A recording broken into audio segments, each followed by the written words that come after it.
But my name is Daniel Potter, and I have the privilege of teaching English at Westlake High School in Saratoga Springs. And today I'd like to share the story of how to engage learners through student-generated questions. But this story isn't about me.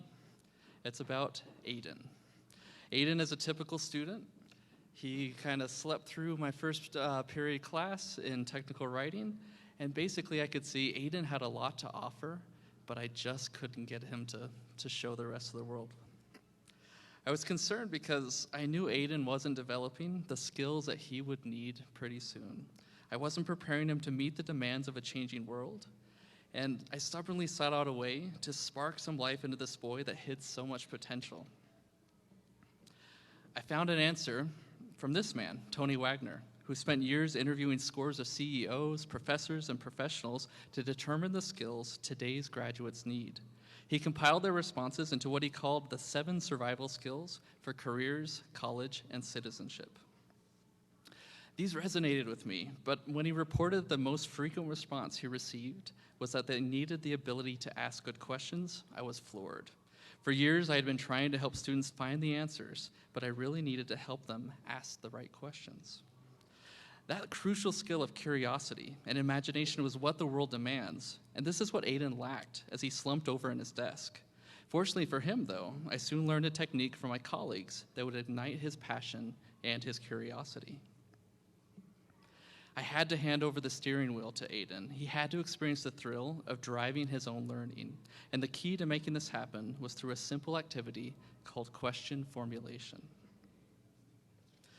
The first step was to help him understand the power of higher order thinking questions and how they could help his brain tingle with curiosity.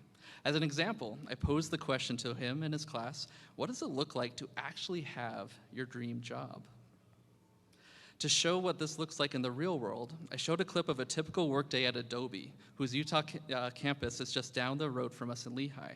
I also let my students know that later that year, we would actually go on a field trip to take a guided tour of this campus. As we watched the clip, I asked them to keep an eye out for people using these skills to see not only how happy it made them, but how it made their days successful and how these skills helped their company be one of the most successful companies in the state of Utah, in the country, and even the world. I then asked them to write their observations in a 5-minute free write, an opportunity to put into words the images that were buzzing around in their heads. Aidan and his peers needed to first see that writing like this can be messy, ungraded, and a starting place for great ideas. Once their ideas were scribbled down, I invited students to transform their juiciest sentences into questions. But instead of lecturing on how to do this, I found it more effective to model this process right in front of them for my own free write. And since they lacked practice with higher order thinking, I demonstrated 2 quick qualifications to turn those tepid questions into hot questions. First, they couldn't be answered with a simple yes or no. They had to dig deeper than that. And second, they couldn't be answered by a quick Google search. They needed a lot more human insight. With these 2 qualifications in mind, students could then avoid or transform questions like, is it fun to work at Adobe? Something that requires little brain power to answer, and frankly leaves my engagement out in the cold.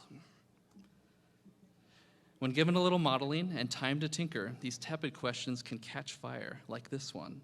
How does having such an autonomous workplace help accomplish the goals of the company? Pretty good. And that's why it's in quotations, because that's not mine. That's what Aidan wrote when we did this activity. Here's where the magic really happened, though. Students then rotated their papers within their small groups, read their partner's questions, and added further questions underneath. They weren't trying to answer the questions, which we teach them to do, but ultimately they were trying to add more questions to the conversation.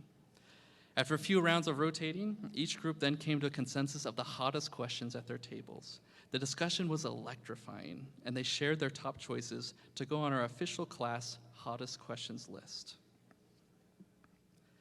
The questions then created so many learning opportunities for the students, who then can choose the right tools to pursue and answer them. For example, Aidan constructed a slideshow to showcase his research about his question and actually sent it to Adobe to solicit their feedback. What a difference this experience made for Aidan and his peers. The simple act of asking hot questions, giving purpose, engagement, and authenticity to their learning, they were starting to prepare for the real world. This is Aidan at the end of that term. Look at that smile.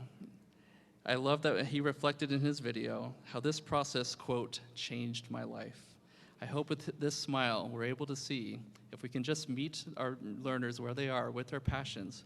Ultimately, this can be an experience worth noting. Thank you.